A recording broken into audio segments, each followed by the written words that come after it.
standing in a bakery and room spring.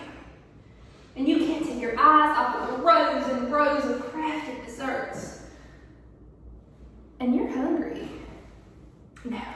In fact, you're starving. You want nothing more than to lick that side and declare chocolate against your tongue. But you can't eat. You want to, but that voice inside your head, that fear, is greater than your hunger. So you don't eat. Though food is all you can think about. And that voice inside your head becomes part of you, saying you don't deserve to live. This is what it feels like to have anorexia. Kitty didn't choose this. It chose her. And it nearly killed her. Eating disorders. We've all heard about them, seen them, and maybe even experienced them. I know those delicate thoughts have crossed my mind once or twice. Maybe more. Around 6% of teenagers deal with eating disorder, and with one of the lowest recovery rates and one of the highest mortality rates of any mental illness, it can take a toll on a young kid. Watch Harriet, a mother whose book shifts gears when her teenage daughter Kitty develops anorexia. We learn the struggles eating disorders have on their family and their child. And we see that there is a light at the end of the tunnel, and with the help of loved ones, the impossible may seem a little more possible. Brave Girl Eating by Harriet Brown. Now, I've never had anorexia, but my daughter Kitty did. It does. Before Kitty got sick, I thought eating disorders happened to other people's kids. Not to my daughter, who was strong and funny. I thought it was for those kids who wanted attention. But my daughter was none of those things. I mean, Kitty had risks. She even did a project on eating disorders. But the truth is, I was worried about Kitty's weight.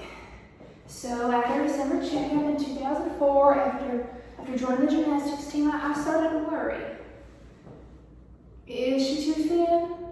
I remember asking her doctor, Dr. Beth, but she reassured me. She said Kitty was fine, average. And that eased me for a while. But she was wrong. We were all wrong.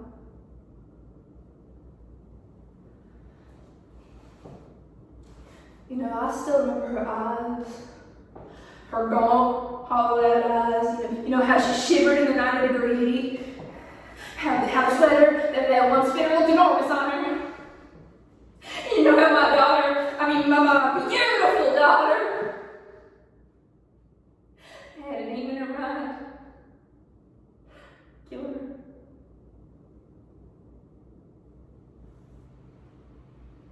In April of 2005, Kitty was 14. She was tall, possibly a little thinner, but she was smiling broadly.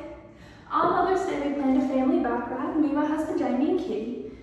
But as soon as we got on the bike trail, Kitty started to cry. Of course, I asked her what was wrong, and she said she thought she had OCD. That night, Jamie and I went through the conversation again and again. She hadn't been showing symptoms of OCD, but there was something that was making her worry. In the end, Jamie and I decided Kitty was fine. She was growing up. That's all. Most parents of an anorexic child remember the day that they should have done something, but it didn't. For me, it was Mother's Day. It's a Saturday night, and I'm trying, failing, to make a little dessert for the family. Kitty stands by my side. I can tell she's worried. What's wrong? I ask her. She says her heart feels funny. There's this deep worry in her brown eyes, different from this OCD anxiety she's been claiming to have. Different how? But she just shakes her head. So I call Dr. Beth. And then she says, go to the emergency room right away. And she says, tell him about Kitty's anorexia.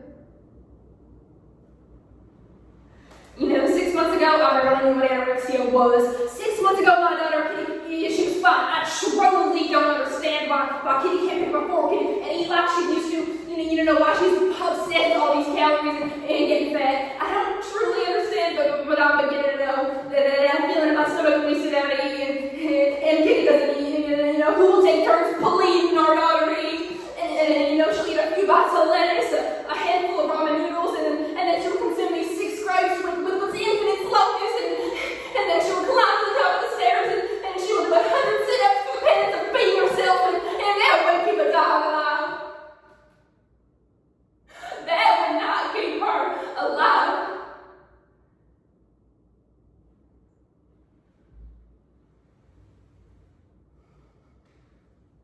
I've never driven to the emergency room so fast in my life.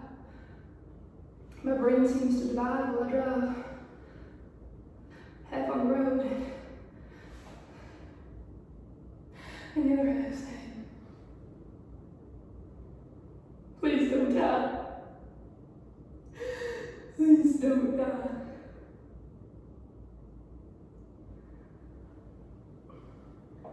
When Kitty went into remission, Jamie had a harder time understanding it. He got angrier faster, lost his temper more, but now he's so strong.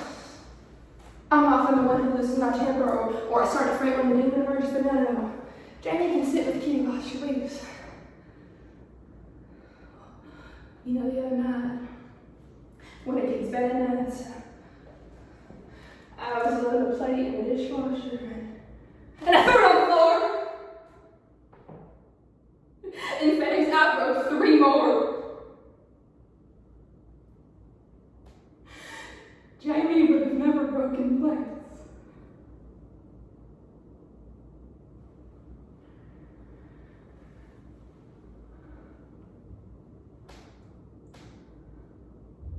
I can tell by the look on the nurse's eyes that the news is not good. He says Kitty's heart rate is too low. 35 beats per minute. 35 beats per minute. He says they're going to take Kitty up to the ICU, but isn't the ICU for people who are really, really sick? My daughter is not that sick. Oh. But she is.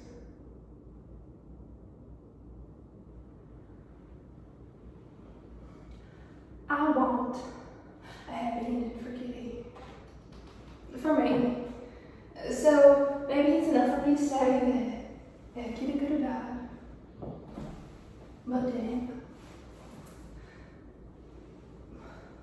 But what if she doesn't recover?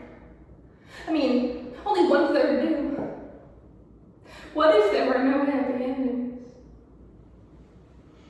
But then, one day in June, almost a year and a half of constant fighting, I get a phone call and it's from Kitty.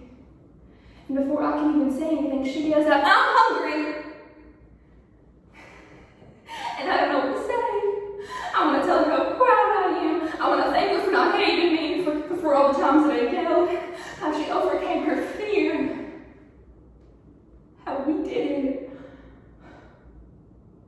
how she did it. And I think to myself, finally, this is as close as we're going to get to a happy ending. And you stand in that bakery, stomach growling, and you get that eclair because the demon has finally subsided and you win. Kitty won. Thank you.